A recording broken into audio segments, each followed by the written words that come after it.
Hai semua, hari ni kita nak buat puding tembikai.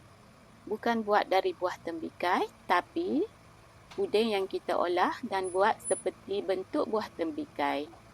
Yang pasti puding ni sangat lembut, sangat sedap bila makan sejuk-sejuk. Resepi puding tembikai yang saya gunakan ni daripada Mr. Ali. Okeylah, jom kita buat. Pertama-tamanya kita akan kisar daun pandan. Saya gunakan 3 helai daun pandan. Kisar bersama dengan 1 cawan air. Kemudian kita akan tapis dan ambil air pandan sebanyak setengah cawan sahaja. Ketepikan dahulu air pandan. Kita pergi ke langkah yang seterusnya. 4 keping roti, potong kecil-kecil. Nak potong tepi roti pun boleh, tak nak potong pun tak mengapa.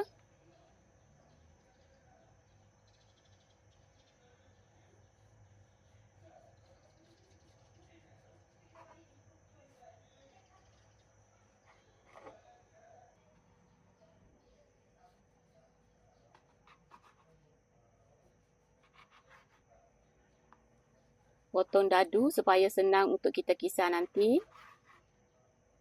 Pecahkan 2 biji telur.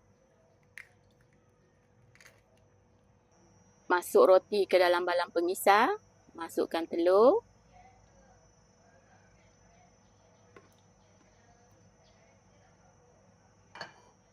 Masukkan 1 tin susu cair.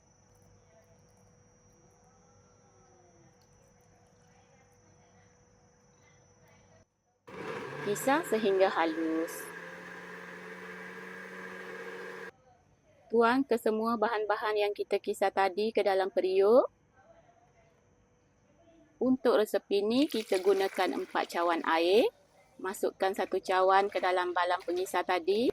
Goncang-goncang untuk bersihkan sisa bahan kisar dalam balang.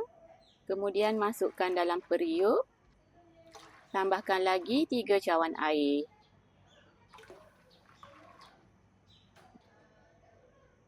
Masukkan setengah cawan gula, sedikit garam, sedikit esen vanila,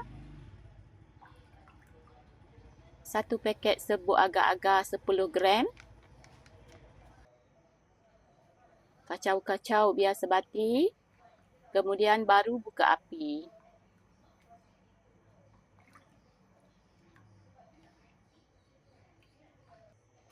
Semasa memasak, guna api sederhana. Masak sampai naik wap ataupun separuh mendidih, baru masukkan 2 sudu besar margarin. Bancuhan 2 sudu besar tepung kastard. Tepung kastard tu kita bancuh dengan 2 sudu besar air. Masak sehingga mendidih. Bila sudah mendidih, matikan api. Bahagikan kepada 3 bahagian.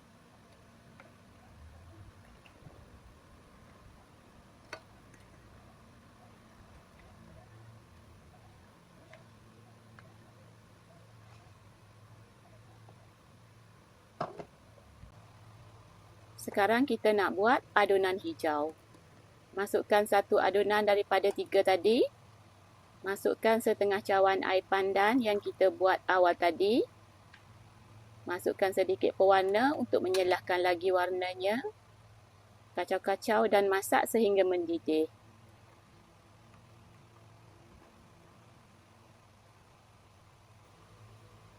Bila sudah mendidih, matikan api. Masukkan adunan hijau ke dalam loyang yang bersaiz 8 inci. Tuangkan ke semua adunan hijau.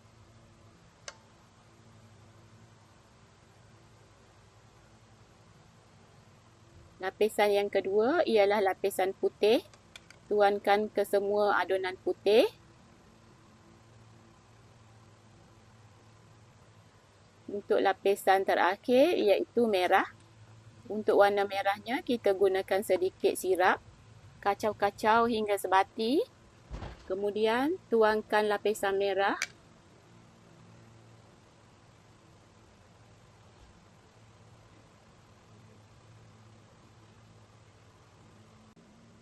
Bila sudah separuh mengeras, taburkan coklat chip pada lapisan merah sebagai biji buah tembikai.